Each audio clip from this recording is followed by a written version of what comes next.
Haleluya. Puji Tuhan.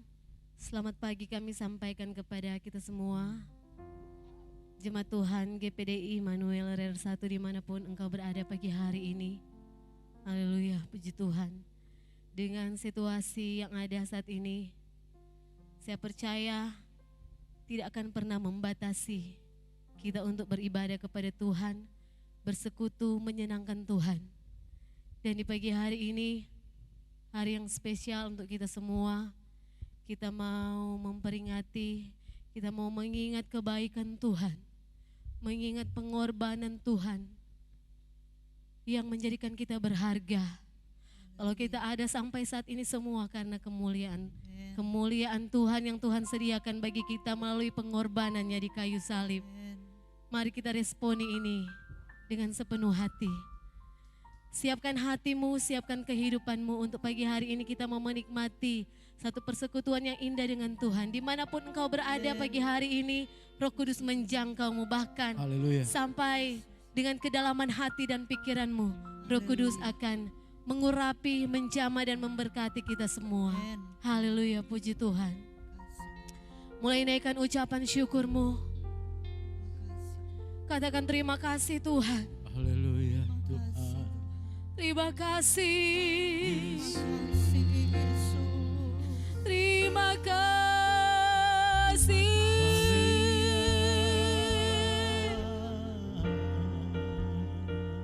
Terima kasih Tuhan.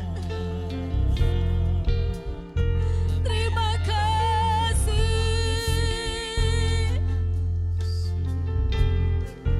Haleluya. Puji Tuhan. Syukur, syukur.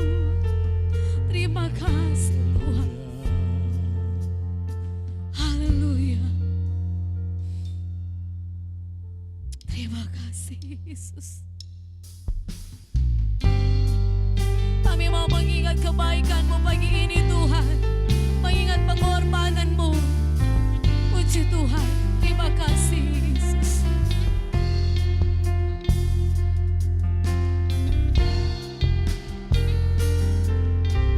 Dia Yesus telah mati bagiku. Dia Tuhan selamatkan jiwaku. Bagi Dia pujianku.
ku nyanyi Hosana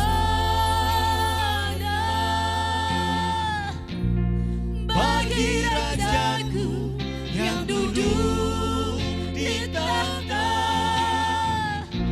Aku muliakan, aku agungkan, kau layak dikunyangi Hosana, ku nyanyi Hosana bagi Rajaku yang duduk di tahta. Aku muliakan dan ku agungkan, kau layak dikunyangi Hosana, ku nyanyi Hosana bagi Rajaku, bagi Raja di atas segala raja yang duduk di tahta. Aku muliakan dan ku agungkan, kau layak disembah, kau layak disembah, kau layak disembah, kau layak disembah.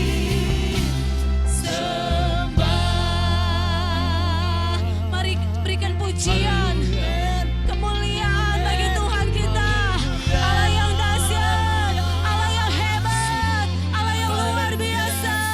Haleluya, bagi Dialah segala pujian, hormat, kemuliaan. Puji Tuhan.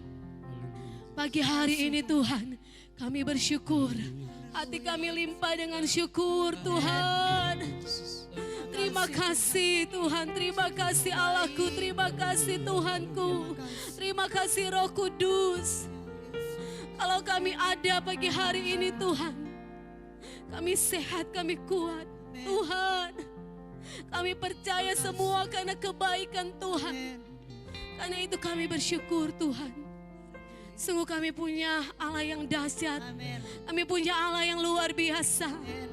Tempat pelarian kami Tuhan dalam kesesakan kami Tuhan. Tempat perlindungan kami Tuhan. Di tengah-tengah keadaan yang ada saat ini Tuhan, kami tetap tenang ketika kami ada dekat dengan Tuhan. Terima kasih Bapa. Hari ini hari yang spesial bagi kami Tuhan. Ketika kami mengingat kebaikan Tuhan, kami mengingat pengorbanan Tuhan di kayu salib. Darah-Mu yang tercurah Tuhan, jadikan kami berharga. Terima kasih Bapa.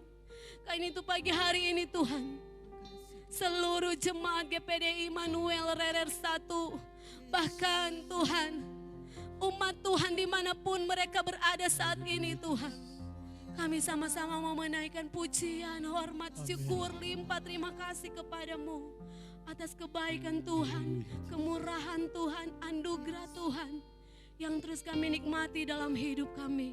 Kami mau beribadah pagi hari ini Tuhan, menyenangkan Engkau Tuhan. Bekerjalah Engkau Roh Kudus, berkaryalah Engkau Roh Kudus. Terima kasih Tuhan. Kami buka, alaskan, tabiskan ibadah di pagi hari ini di dalam nama Bapa, Putra, Roh Kudus, di dalam nama Tuhan Yesus Kristus. Mari yang siap menikmati berkat-berkat yang luar biasa, sama-sama katakan amin. Puji Tuhan. Haleluya. Berapa banyak yang menikmati kebaikan Tuhan? Mari katakan amin. Amin. Haleluya. Puji Tuhan. Haleluya. Sebelum kita mau terus memuji Tuhan, saya rindu menyapa kita semua. Engkau yang ada di tempat ini, engkau yang ada di rumahmu. Haleluya, jemaat GPD Immanuel yang diberkati Tuhan. Haleluya, puji Tuhan. Apa kabarmu pagi hari ini? Luar biasa. Sebab Yesusku dahsyat, hebat, dan luar biasa. Haleluya, puji Tuhan. Immanuel, Tuhan bekerja, Tuhan bekerja, Tuhan bekerja.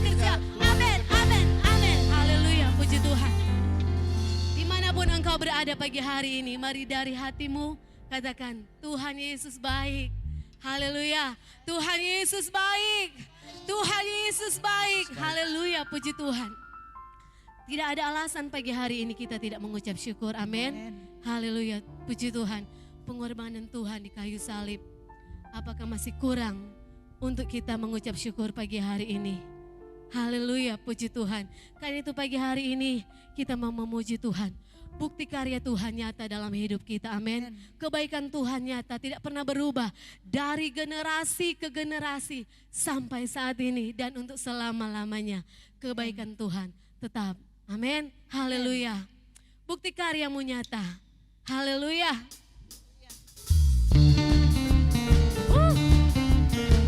Haleluya.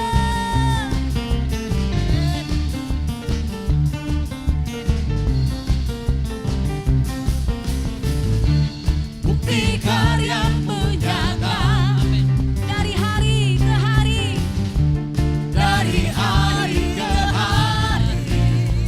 besar cintamu Tuhan, Besar cintamu nyata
bersyukur. Haleluya. Terima kasih Tuhan.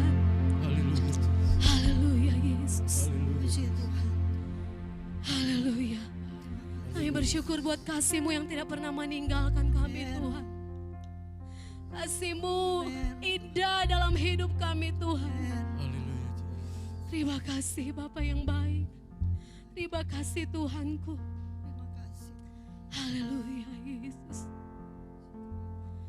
Terima kasih untuk pengorbanan-Mu di kayu salib Tuhan. Terima kasih Yesus. Karya terbesar yang menyelamatkan hidup kami Tuhan. Yang menebus hidup kami Tuhan. Menyelamatkan setiap kami Tuhan. Terima kasih Yesus. Haleluya. Terima kasih Yesus. Kasih yang terindah. Puji Tuhan. Hati yang mulia.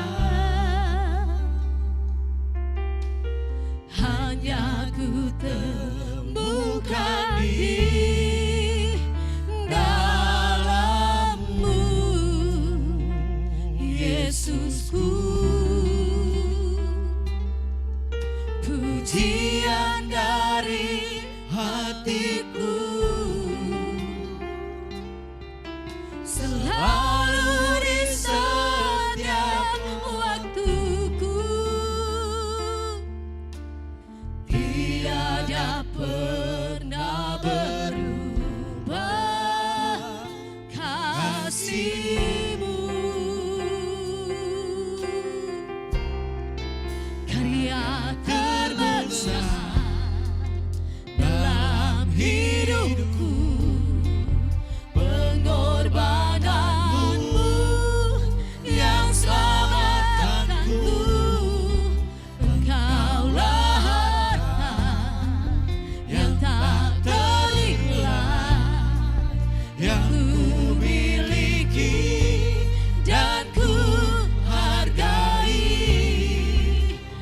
Yesus, Engkau ku kagumi. Puji Tuhan, terima kasih. Karya terbesar dalam hidupku, pengorbanan-Mu yang selamatkanku. Engkaulah harta yang tak ternilai yang ku miliki dan ku hargai. Yesus, Engkau ku kagumi. Yesus, Engkau ku kagumi. Yesus, Engkau ku kagumi.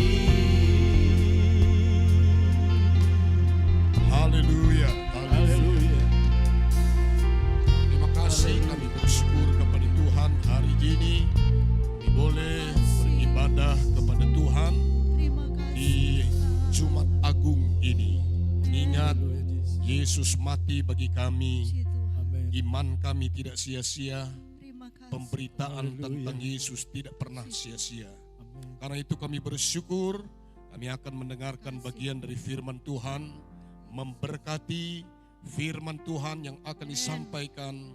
Dan kami tahu firman adalah terang bagi jalan kami, firman adalah kekuatan yang menopang hidup kami, dan firman Tuhan adalah keselamatan kami. Kami bersyukur menyambut kebenaran firman Tuhan dalam nama Tuhan Yesus Kristus. Haleluya. Amin. Puji Tuhan, kita bersyukur hari ini kita diberikan kesempatan waktu oleh Tuhan untuk mengingat kematian Yesus untuk kita. Hari ini adalah Jumat Agung, istilah yang digunakan ketika kita mengingat kematian Tuhan. Nah, dalam kesempatan ini kita ingin melihat bagian firman Tuhan di Paskah tahun 2019 ini. Ada bagian ayat yang akan menjadi renungan kita hari ini. Saya mengambil satu ayat pembacaan dalam 1 Petrus pasal yang kedua, ayatnya yang ke-24. 1 Petrus pasal yang kedua, ayatnya yang ke-24. Anda sedang berada di rumah, tapi siapapun yang mengikuti bagian siaran ini atau ibadah online ini, saya mengajak kita sama-sama membaca 1 Petrus pasal yang kedua, ayat yang ke-24. Mari kita bersama membaca. Saya hitung 1 sampai 3 dan kita baca bersama-sama. 1, 2, 3. Ia sendiri telah memikul dosa kita di dalam tubuhnya di kayu salib, supaya kita yang telah mati terhadap dosa hidup untuk kebenaran. Oleh bilur-bilurnya kamu telah sembuh. Puji Tuhan. Petrus adalah salah satu murid yang ikut menyaksikan bagaimana Yesus diperlakukan sebelum dia sampai di salib. Ketika Petrus melihat ini, dia melakukan satu kesalahan yang fatal. Dia menyangkal Tuhannya. Tetapi ketika Petrus dipulihkan oleh Tuhan, Roh Kudus menolong dia sehingga dia menulis catatan ini. Ternyata apa yang dilakukan oleh orang-orang terhadap Yesus dan proses yang dijalani oleh Yesus sebetulnya mendatangkan makna yang luar biasa. Ada arti yang begitu sangat besar, bukan cuma bagi orang Yahudi, tetapi juga untuk bangsa-bangsa. Dan Petrus menulisnya dalam surat ini. Apa yang ditulis oleh Petrus di sini adalah merupakan makna dari proses yang sedang dijalani, yang dia sendiri secara manusia waktu itu dia sempat menyangkal. Dan itu yang sudah dikatakan oleh Yesus dari awal terhadap murid-murid. Mari kita melihat isi daripada konteks ayat ini. Saya melihat ada beberapa hal yang sangat luar biasa dalam catatan Petrus di sini tentang apa artinya Yesus mati di kayu salib. Mari kita melihat hal yang pertama. Ketika dia mati di salib, hal yang pertama, ia sendiri telah memikul dosa kita di dalam tubuhnya di kayu salib. Ia sendiri telah memikul dosa kita. Saya coba membayangkan bagaimana seseorang memikul beban, kira-kira seperti itu. Karena itu Alkitab mengatakan, Paulus menulis dalam surat Filipi, dalam pasal yang ke-2, ayat yang ke-5, 6, 7, dan 8. Filipi pasal yang kedua, dikatakan seperti ini. Hendaklah kamu dalam hidupmu bersama menaruh pikiran dan perasaan yang terdapat juga dalam Kristus Yesus, yang walaupun dalam rupa Allah, tidak menganggap kesetaraan dengan Allah itu sebagai milik yang harus dipertahankan. Ayat 7, perhatikan. Melainkan telah mengosongkan dirinya sendiri dan mengambil rupa seorang hamba dan menjadi sama dengan manusia. Ayat 8, dan dalam keadaan sebagai manusia, ia telah merendahkan dirinya dan taat sampai mati, bahkan sampai mati di kayu salib. Paulus mengatakan, mari kita mengambil ini menjadi bagian kita. Apa yang kita ambil di sini? Pikiran dan perasaan Kristus. Walaupun dalam rupa Allah, tapi dia tidak pertahankan kedudukan ini. Alkitab berkata dia mengosongkan dirinya. Ini satu pelajaran yang indah buat kita. Ketika Yesus mengosongkan dirinya, artinya dia meletakkan seluruh atribut kealahannya. Bahkan dia meletakkan seluruh atribut kekuasaannya. Dia mengosongkan dirinya. Dia mengambil rupa seorang hamba. Dia menjadi sama dengan manusia. Bahkan dalam keadaannya sebagai manusia, ditambah lagi dia merendahkan diri dan taat sampai mati. Bahkan sampai mati di kayu salib. Untuk apa dia mengosongkan dirinya? Untuk memikul dosa kita. Saudara-saudara yang diberkati oleh Tuhan, Yesus meletakkan segala kekuasaannya. Dan dia mengambil rupa seorang hamba. Dia memilih menjadi hamba. Banyak sekarang yang meletakkan nilai kehambaannya, dia mengambil jubah kerajaan.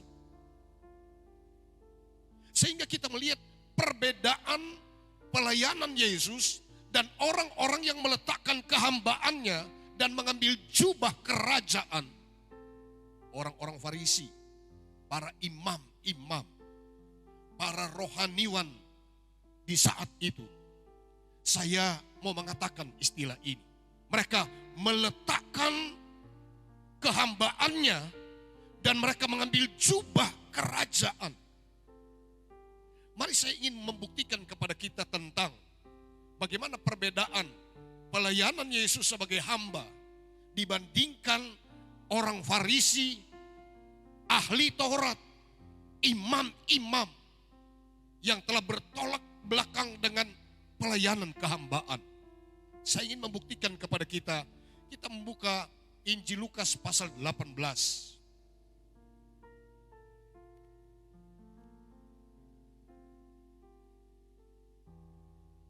Dalam Injil Lukas pasal yang ke-18, ada satu perumpamaan, mulai ayat yang ke-9. Saya akan membacakan ayat ini. Judulnya adalah perumpamaan tentang orang Farisi dengan pemungut cukai. Dan kepada beberapa orang yang menganggap dirinya benar dan memandang rendah semua orang lain, Yesus mengatakan perumpamaan ini. Ada dua orang pergi ke bait Allah untuk berdoa. Yang seorang Farisi dan yang lain pemungut cukai. Orang Farisi itu berdiri dan berdoa dalam hatinya begini. Ya Allah, aku mengucap syukur kepadamu karena aku tidak sama seperti semua orang lain.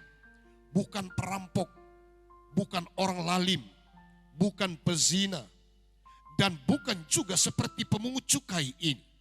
Aku berpuasa 2 kali seminggu. Aku memberikan sepersepuluh dari segala penghasilanku. Tetapi pemungut cukai itu berdiri jauh-jauh. Bahkan ia tidak berani menengadah ke langit.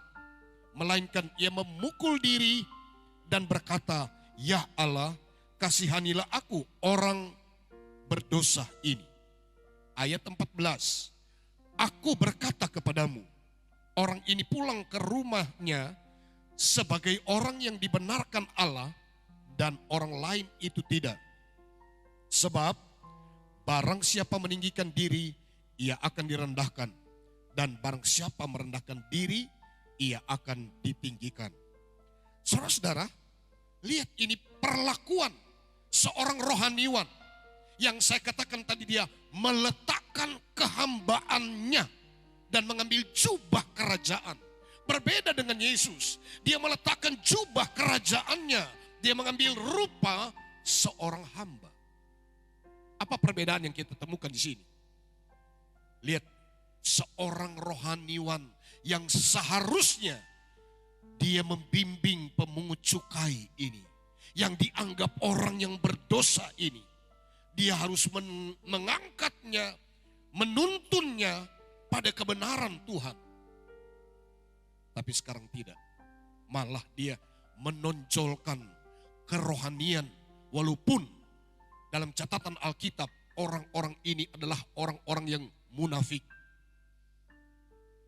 Aku bukan seperti orang lain. Bukan perampok. Bukan pembunuh. Bukan pezina. Bahkan dia menunjuk orang yang ada di sampingnya. Aku bukan seperti pemungut cukai ini. Saudara-saudara, banyak rohaniwan tampil dan bangkit begitu sombong. Bahkan dia tambahkan, aku berpuasa seminggu 2 kali. Aku memberikan 1/10 dari segala penghasilanku. Inilah kebalikan dari nilai kehambaan yang telah diletakkan. Berapa banyak orang sekarang yang mencari nilai-nilai kehormatan secara pribadi, meletakkan kehambaan, mencari jubah kerajaan, lalu kemudian mulai meninggi-ninggikan. Aku tidak sama dengan mereka. Aku suci, mereka berdosa. Aku benar, mereka fasik. Aku yang paling baik, mereka itu tidak baik. Saudara-saudara sekalian, Yesus yang menilai, Tuhan yang menilai. Aku berkata kepadamu, kata Yesus, ketika melihat seorang berdosa yang namanya pemungut cukai, dia datang merendahkan diri, bahkan memukul-mukul dirinya. Dia tidak berani menengadah ke langit dan berkata, Tuhan tolong aku orang yang berdosa ini. Saudara-saudara, kita bersyukur kepada Tuhan. Ada Yesus yang meletakkan jubah kerajaannya. Dan dia mengambil pakaian seorang hamba. Bahkan Alkitab dia berkata, dia merendahkan diri dan taat sampai mati. Untuk apa? Untuk memikul dosaku dan dosa. Saudara-saudara, kita bersyukur Yesus dia datang untuk membebaskan kita dari kutuk dosa. Itu hal yang pertama. Mari kita melihat ketika Yesus dibandingkan dengan Injil Lukas pasal 18, kita maju di pasal yang ke-19. Injil Lukas pasal yang ke-19 itu dibuka tentang seorang pemungut cukai yang namanya Sakeus.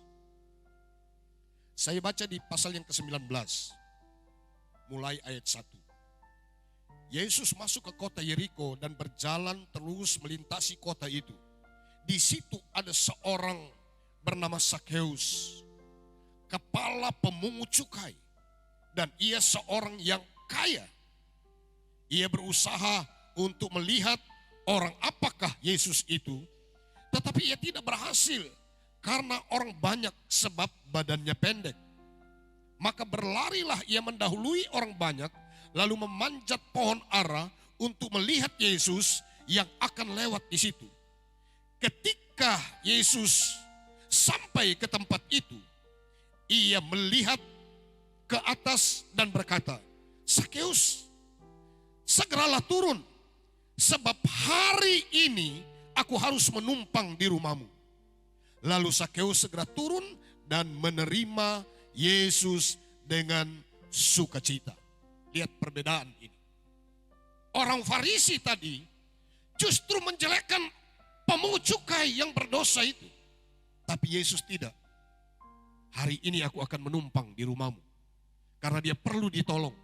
Dia perlu diselamatkan. Dia perlu dibebaskan. Pemungut cukai dianggap orang-orang paling berdosa. Sakeus adalah kepala pemungut cukai yang kaya raya. Tidak dijelaskan kekayaannya itu apakah didapat secara wajar atau tidak. Tapi Yesus hari itu ada di rumah. Ketika Sakeus menerima Yesus dengan sukacita, lanjutan pembacaan ayat 7 mengatakan seperti ini. Tetapi semua orang yang melihat hal itu bersungut-sungut, katanya, ia menumpang di rumah orang berdosa. Jangan lupa, Yesus datang bukan untuk orang benar, tapi dia datang untuk orang berdosa. Dia mau menyelamatkan orang berdosa. Ayat 8, mari kita lihat perubahan yang luar biasa terjadi dalam diri Sakeus dan keluarganya.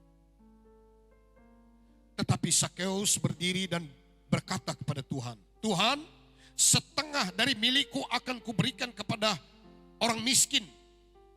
Dan sekiranya ada sesuatu yang kuperas dari seorang, akan kukembalikan 4 kali lipat. Maka kata Yesus kepadanya, hari ini telah terjadi keselamatan kepada rumah ini, karena orang ini pun anak Abraham. Sebab anak manusia datang untuk mencari dan menyelamatkan yang hilang. Saudara-saudara, kehambaan Yesus telah menjadi pengaruh yang sangat luar biasa. Sehingga orang-orang datang mencari Yesus. Orang-orang datang menemui Yesus. Kenapa? Dia datang sebagai hamba dan melayani.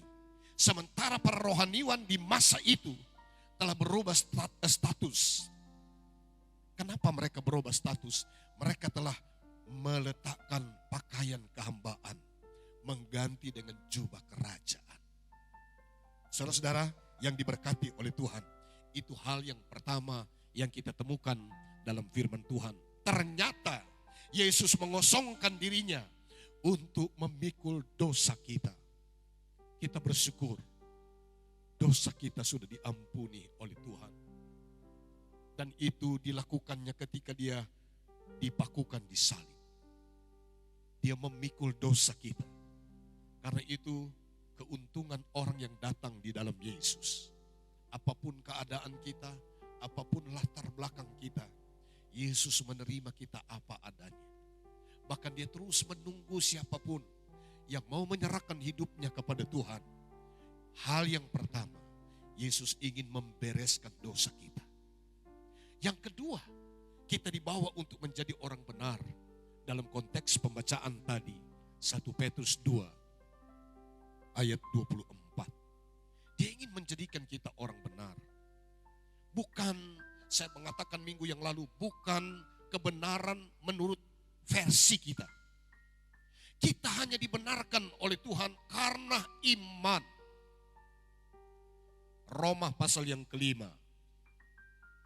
Dalam surat Roma pasal yang kelima, di ayatnya yang pertama, jelas Alkitab berkata begini, sebab itu kita yang dibenarkan karena iman, kita hidup dalam damai sejahtera dengan Allah oleh karena Tuhan kita Yesus Kristus. Kita dibenarkan karena iman. Ketika kita datang menyerahkan hidup kita kepada Tuhan, Tuhan mengampuni kita, maka kita dibenarkan di dalam Allah karena iman kita. Kita percaya kepada Tuhan. Kita menerima Dia sebagai juru selamat. Kita dibenarkan karena iman. Itu yang Alkitab katakan. Dan kemudian yang terakhir, oleh bilur-bilurnya kamu telah sembuh. Ada banyak orang bergumul karena sakit. Tapi saya ingin berkata, jika engkau sakit hari ini, percayalah kepada Tuhan. Oleh bilur-bilurnya. Bilur itu adalah bagian luka. Bekas-bekas penderitaan dalam tubuh Yesus. Kenapa? Dia telah menanggung dosa kita. Dia telah menanggung kelemahan kita. Yesaya pasal 53 mengatakan bahwa dia telah menanggung segala kelemahan kita, termasuk penyakit kita sudah ditanggung oleh Tuhan. Saya mengatakan bukan berarti kita clear terhadap penyakit. Tapi kalaupun engkau sakit, Yesus sudah menanggung penyakitmu. Oleh bilur-bilurnya kamu disembuhkan. Karena itu saudara-saudara, kita bersyukur hari ini Tuhan membawa kita untuk menikmati berkat Tuhan yang luar biasa. Karena itu percayalah kepada Tuhan. Ia sendiri telah memikul dosa kita dalam tubuhnya di kayu salib. Sehingga kita yang sudah mati terhadap dosa hidup dalam kebenaran. Oleh bilur-bilurnya kamu telah disembuhkan. Tuhan menolong kita. Hari ini kita akan menerima pelayanan perjamuan Tuhan. Puji Tuhan. Haleluya. Siapkan hati kita, hidup kita. Kita mau makan sehidangan dengan Tuhan. Kita akan menikmati roti dan anggur yang adalah lambang tubuh dan darahnya. Alkitab mengatakan, seberapa banyak kali kamu melakukannya, kamu memberitakan kematian Tuhan. Hari ini kematian Yesus diberitakan. Mengapa? Karena begitu pentingnya hari ini. Saya ingin mengatakan seperti ini. Alkitab berkata, jika Yesus tidak mati dan tidak dibangkitkan, sia-sialah iman kita dan sia-sialah pemberitaan kami, kata Paulus. Tapi karena Yesus mati, kita tidak sia-sia. Karena dosa kita diampuni, kita dibenarkan karena iman, dan oleh bilur-bilurnya Dia telah menyembuhkan sakit. Haleluya. Kita berdoa sebelum kita menerima pelayanan perjamuan Tuhan. Terima kasih Tuhan, hari ini Engkau memberikan kami kesempatan untuk makan sehidangan dengan Tuhan. Melalui roti dan anggur ini yang adalah lambang tubuh dan darah-Mu. Tolonglah kami Tuhan, layakkanlah kami untuk menerima berkat-berkat ini. Kami percaya Engkau telah mengampuni kami. Kami dianggap layak untuk menikmatinya. Ketika kami makan dan minum, kami beroleh kekuatan. Bahkan Tuhan menjamin di dalam tubuh dan darah-Mu ada kebangkitan orang mati. Terpujilah nama Tuhan. Terima kasih Bapa. Kami akan menikmati pelayanan ini dalam nama Tuhan Yesus Kristus. Haleluya. Amin.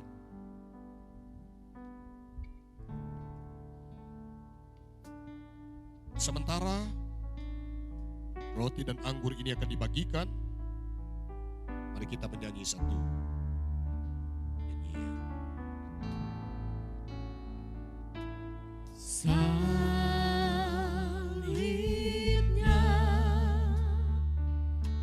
salibnya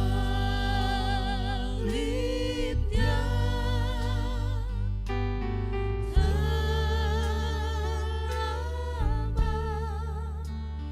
mulia,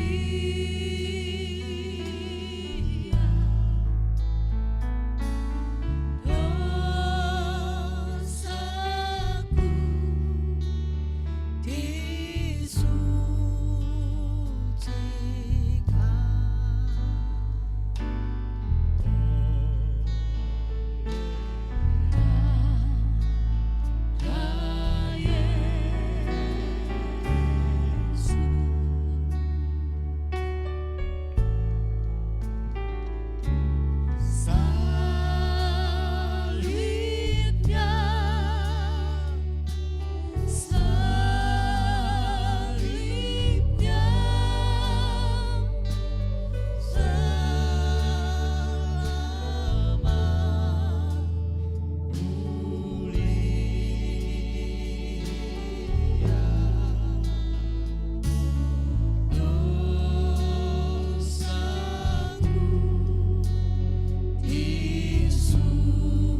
roti dan angkat ke atas. Dengarkan firman Tuhan. Sebab apa yang telah kuteruskan kepadamu, telah aku terima dari Tuhan, yaitu bahwa Tuhan Yesus pada malam waktu ia diserahkan, mengambil roti, dan sesudah itu ia mengucap syukur atasnya. Ia memecah-mecahkannya dan berkata, inilah tubuhku yang diserahkan bagi kamu. Perbuatlah ini menjadi peringatan akan aku. Hari ini di tanganmu ada roti, kita mengingat Yesus yang telah mati bagi kita, membebaskan kita dari dosa, membenarkan kita, dan menyembuhkan kita. Mari kita makan roti ini dengan iman dalam nama Tuhan Yesus Kristus. Haleluya.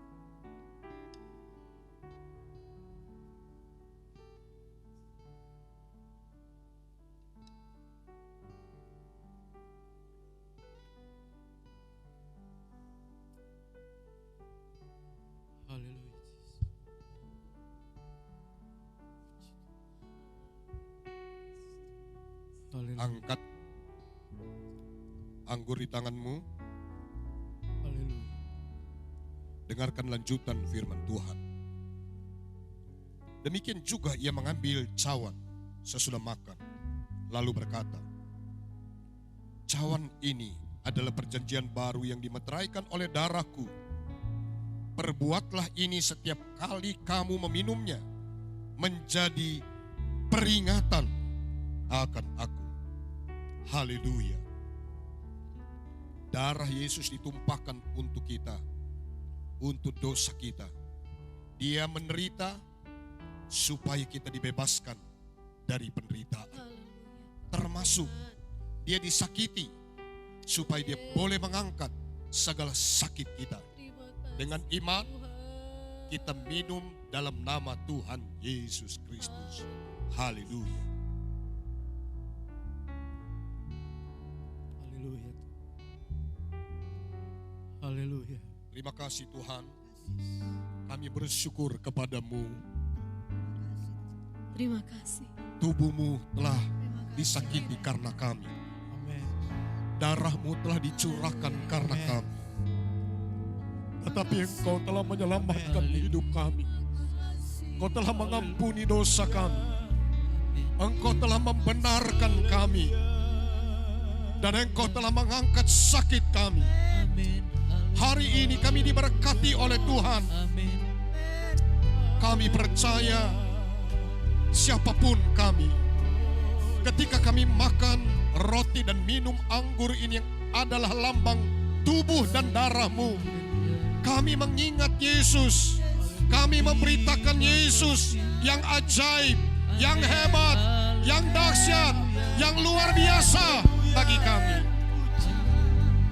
Terima kasih Tuhan untuk semua yang Kau lakukan bagi kami. Kami yakin kami diberkati. Karena itu dengan keyakinan pun kami Tuhan menyampaikan dalam doa ini. Jika ada jemaat yang dalam kelemahan, Tuhan sudah kuatkan. Amin. Yang bimbang telah Engkau berikan ketetapan hati. Yang susah dihibur. Amin. Yang kekurangan dicukupkan.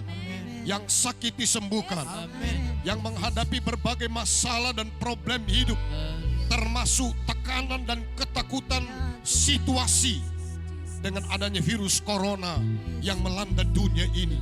Kami percaya di dalam Yesus ada kemenangan. Di dalam Yesus ada kelepasan. Di dalam Yesus ada pertolongan. Terima kasih Tuhan untuk berkat-Mu kepada kami hari ini. Kami sudah dengar firman-Mu. Kami telah makan dan minum tubuh dan darah-Mu. Kami bersyukur untuk semuanya. Oleh karena itu, hamba-Mu berdoa untuk seluruh jemaat dan siapapun yang mengikuti kegiatan acara hari ini. Haleluya. Jemaat mengangkat kedua tanganmu. terimalah berkat, Haleluya. Haleluya. kasih karunia dari Allah Bapa kita di sorga, Amin Tuhan. kemurahan dari Tuhan Yesus Kristus, dan persekutuan Roh Kudus menyertai kita hari ini. Bahkan sampai Maranatha Tuhan datang kembali, kita tetap taat dan setia kepada Tuhan. Di dalam nama Tuhan Yesus Kristus, haleluya, amin. Selamat Paskah, Tuhan memberkati kita. Emmanuel.